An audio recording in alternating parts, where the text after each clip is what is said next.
नमस्कार। हनुमान जयंती की सबको ढेर सारी शुभकामनाएं। चलते हैं कहानी की अगली कड़ी की ओर। राहुल जब सुबह उठा तो उसने देखा कि माँ और दादी दोनों कहीं दिखाई नहीं दे रही। तो डर के मारे रोने लगा और जोर जोर से आवाजें लगाने लगा। दादी, मम्मा, आप सब कहाँ हो? दादी ने कहा, बेटा, हम मंदिर में हैं। राहुल दौड़कर मंदिर में गया और उसने चैन की सांस ली और दादी से पूछा, दादी, आज कुछ खास बात है जो मंदिर इतना सजा है? दादी ने कहा, खास बात तो है ही। आज हनुमान जयंती है। कहते हैं कलयुग में एक ही जीवित देवता है और वो है हनुमान। राहुल, तुम्हें हनुमान जी से बहुत कुछ सीखना चाहिए। तो क्या दादी? राहुल ने पूछा। निर्भय रहने की कला, जो तुम बात बात पर डर जाते हो। डर ही सफलता के रास्ते की सबसे बड़ी रुकावट है। डर कोई भी हो, ये हमें जिंदगी में आगे बढ़ने से रोकता है। भगवान हनुमान से सीखो कैसे अपने ऊपर डर को हावी होने से रोका जा सकता है। डर को जीतने की कला में हनुमान निपुण हैं। कई घटनाएं हैं जिन्होंने उनके मन में भय पैदा करने की कोशिश की, लेकिन वे बिना डरे बुद्धि और शक्ति के बल पर उनको हरा कर आगे बढ़ गए। अच्छा दादी, उनकी कोई कहानी सुनाओ। तो दादी ने रामचरितमानस के सुंदरकांड का एक प्रसंग सुनाया। जब सीता माता को रावण बंदी बनाकर लंका ले गए तो राम ने हनुमान को सीता माता के पास भेजने का निश्चय किया। राम का आशीर्वाद मांगते हुए हनुमान ने आकाश में छलांग लगाने से पहले जय श्री राम का नारा लगाया।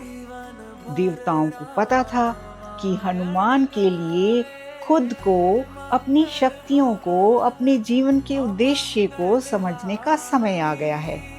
तो उन्होंने हनुमान जी की परीक्षा ली। जैसे ही हनुमान लंका की ओर उड़े, उनके नीचे समुद्र में एक गड़गड़ाहट की आवाज सुनाई दी और समुद्र से एक बहुत बड़ी आकृति उभरी।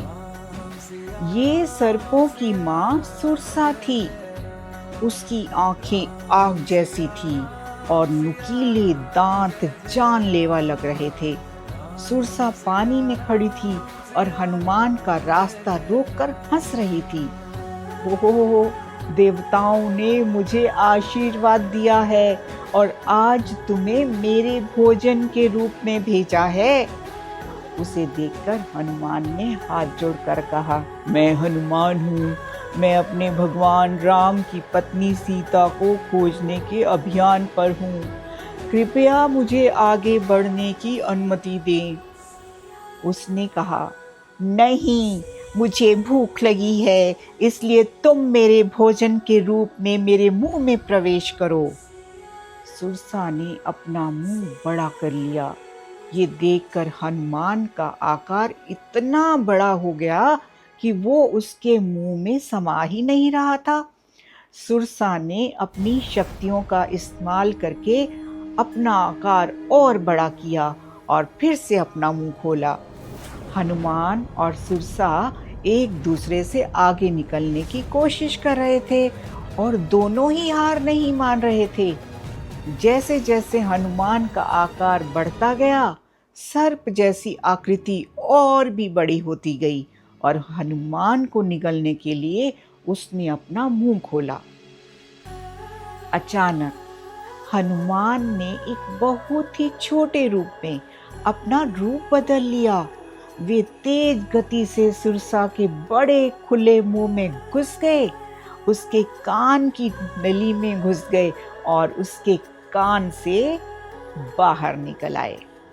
इससे पहले कि वो कुछ समझ पाती, हनुमान ने हाथ जोड़कर सुरसा के सामने खड़े होकर कहा, माता, मैंने आपकी आज्ञा का पालन किया और आपके मुख के अंदर चला गया। अब कृपया मुझे अपने कार्य पर आगे बढ़ने की अनुमति दीजिए। सुरसा ने मुस्कुराते हुए कहा, मैं तो बस तुम्हारी परीक्षा ले रही थी हनुमान। जैसे कि देवीय शक्तियों की इच्छा थी, तुमने अपनी बुद्धि, निर्भयता और शक्ति का परिचय दे दिया है। किसी भी चीज को अपने मार्ग में बाधा मत बनने दो। मैं तुम्हें आशीर्वाद देती हूँ हनुमान, तुम अपने उद्देश्य में सफल होंगे। हनुमान ने सुरसा को प्रणाम किया और आकाश में उड़ गए। जब लक्ष्य बड़ा हो तो इंसान को छोटी मुसीबतों से डरना नहीं चाहिए, बल्कि बुद्धि से काम लेना चाहिए। डर से जीत और साहस भी सद्गुण है। इसके साथ परोपकार भी। हमेशा खुश रहें, स्वस्थ रहें। जय श्री राम, जय हनुमान।